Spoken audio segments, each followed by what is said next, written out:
रानी दरवाजा खोलो बेटी।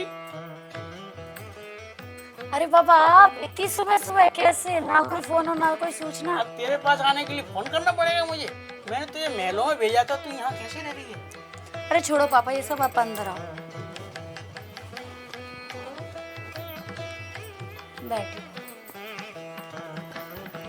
और पापा घर में सब ठीक है?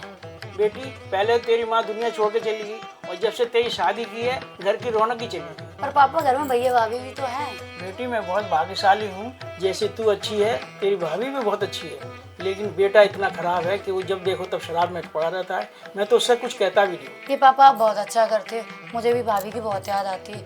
पता नहीं भाभी भैया को कैसे झेलती है। बेटा ये तेरे चेहरे पे चोट के निशान और ये फटे कपड़े, तुम मुझसे कुछ छुपा तो नहीं?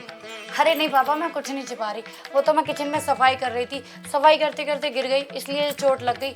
और फटे पुराने कपड़े की बात रही तो सफाई करूंगी तो फटे ही कपड़े पहनूंगी, नहीं तो पहनूंगी नहीं, बाद में इनको पोछे का कपड़ा बना लूंगी। बेटा एक बात कहें, राहुल बहुत अच्छा लड़का है, जब भी मिलता है मेरे पैर छूता है। असल में मैं तुम्हारे प्यार को समझ नहीं पाया, तुम लोगों ने मेरे एक कहने पर और जहाँ मैंने कहा वहाँ शादी कर दी। अरे नहीं पापा ये मुझे रानी बना के रखते हैं, जैसे मैं अपने मायके और ससुराल में रहती थी ना वैसे यहाँ रहती हूँ। बेटा यहाँ नौकर चाकर तो दिख नहीं रहे। अरे पापा आज संडे है, सभी लोग ऑफ रखते हैं, आज तो मुझे घर का काम और सारा खाना मुझे ही बनाना पड़ेगा। अच्छा जी बताओ आप क्या खाओगे? रोहित बाबू कहाँ हैं? दिखाई नहीं दे रहे, बुलाओ उन्हें। अरे नहीं पापा वो बाहर गए हुए हैं ऑफिस के काम से, 1-2 घंटे में आ जाएंगे, जब तक आप नहा लो मैं कुछ बना देती। बेटा मैं तो गांव से नहा धो के ही आया था, वकील साहब ने आज छुट्टी के दिन बुलाया था। तेरी माँ के एक्सीडेंट का जो केस था उसमें क्लेम मिलना था, वो अभी 2-4 दिन में मिल जाएगा, तो तेरी शादी का कर्जा भी निपट जाएगा। अच्छा पापा ये बताओ क्या बना लूं? ऐसा कर दाल चावल बना ले। कौन सी दाल बनाऊं पापा जी बताओ? अरहर की तो मुझे पसंद नहीं है और चने की दाल नुकसान करेगी, तू ऐसा कर मूंग की दाल बना ले। अरे पापा मूंग की दाल तो कल ही खत्म हो गई है, अब ये आ जाएंगे तो सामान लेने जाना है मार्केट मुझे, तो अभी मैं मूंग की दाल भी ले आऊंगी। तो एक काम कर, तू मसूर की दाल बना ले और ज़्यादा हींग डाल के।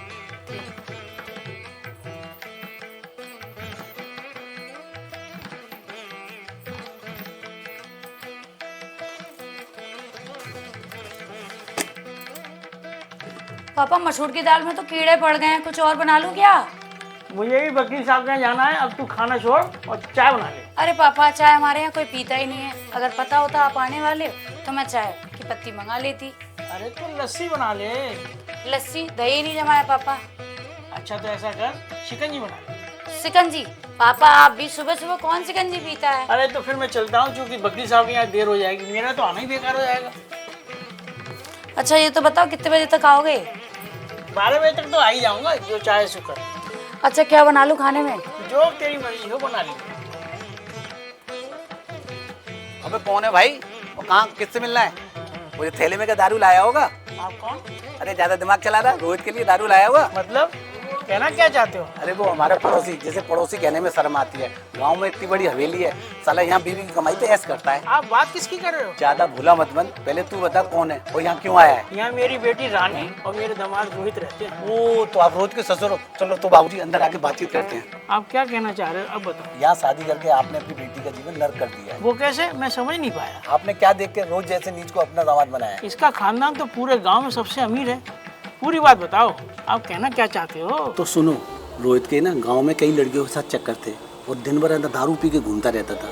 शादी के बाद भी सुधरा नहीं, तो बाप ने गुस्से में घर से बाहर निकाल दिया। ये सब आपकी बेटी ने बताया नहीं आपको? नहीं, वो तो कह रही थी मैं रानी की तरह रहती हूँ। आज सुबह भी कह रही थी कि यहाँ तो सब काम के लिए नौकर लगे हैं। घंटा नौकर है, वो तो दारू पी के घर में ही पड़ा रहता है। और आपकी लड़की दूसरों के यहाँ काम करके आती है ना, कुछ कमा के लाती है, घर में आती है, पैसे छीन लेता है, उसकी दारू पी जाता है। क्या कह रहे हो?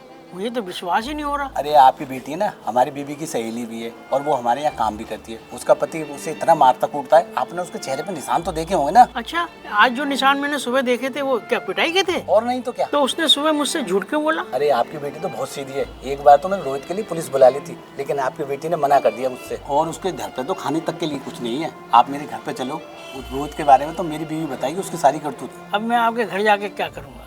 अब सब कुछ तो आपने बता ही दिया मुझे। और हाँ एक बात और बताऊँ, जब से बेचारी ये आई है ना 2 जोड़ी कपड़े लेके आई है, उन्हीं को सिल के पहनती रहती। ये सब मुझे देख के अच्छा नहीं लगता। शीला, ये मैंने क्या कर दिया? जीते जी अपनी बेटी को मैंने नरक में धकेल दिया। कि भाई साली ये फल कौन लेके आया है? 83 लेके आया हो फल वाला?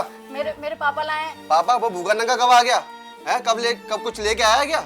कुछ पैसे वैसे दे गया हो तो क्वार्टर के लिए पैसे दे मुझे, मैं मेरे क्वार्टर पापा लेके के आऊंगा। बारे में ऐसे मत बोलो, पूरा गांव जानता है कितनी महंगी शादी करी थी। कितनी महंगी शादी करी है? कितनी महंगी शादी करी है? पूरे 25 लाख रुपए की शादी करी है। अभी तक 25? कर्जा अबे तक नहीं दे 50 पाया। लाख रिश्ते आ रहे थे मेरे लिए, मुझे मिला क्या साले कूड़ा है?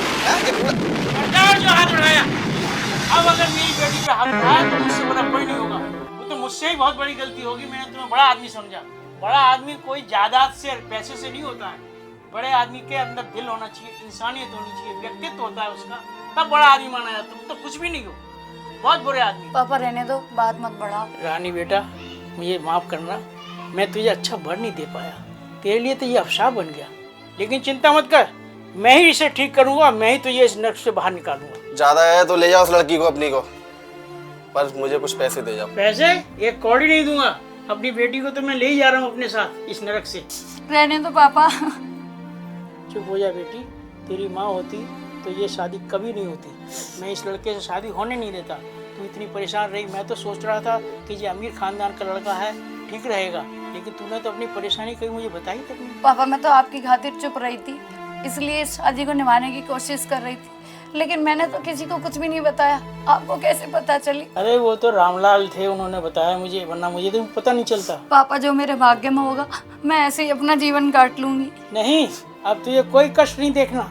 अब मेरे वकील साहब ने जो है 50 लाख का चेक दे दिया है, तो कर्जा भी निपट जाएगा। मैं तुझे पढ़ाऊंगा, लिखाऊंगा, तुझे काबिल बनाऊंगा और इस नर्क से निकालूंगा। आ जाओ, आओ, आ जाओ। अबे जा साले जाओ, अबे कुछ पैसे तो दे दे जाओ मुझे। चल हट। अबे दे जाओ मुझे कुछ पैसे।